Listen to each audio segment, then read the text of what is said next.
ঢালা প্রাচীরের কর্মীরা কই, ঢালা প্রাচীরের কর্মীরা কই, ঢালা প্রাচীরের কর্মীরা কই, এ সমাজে তোমাদের বড় প্রয়োজন। বসে থাকা কিছুতেই সাজে না এখন, এ সমাজে তোমাদের মাঝ পথে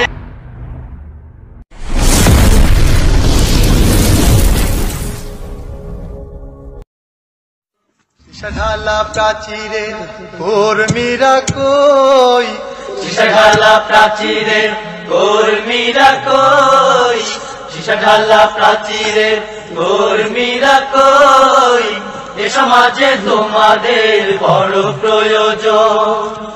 বসে থাকা কিছুতেই সাজে না এখন, এ সমাজে তোমাদের মাঝ পথে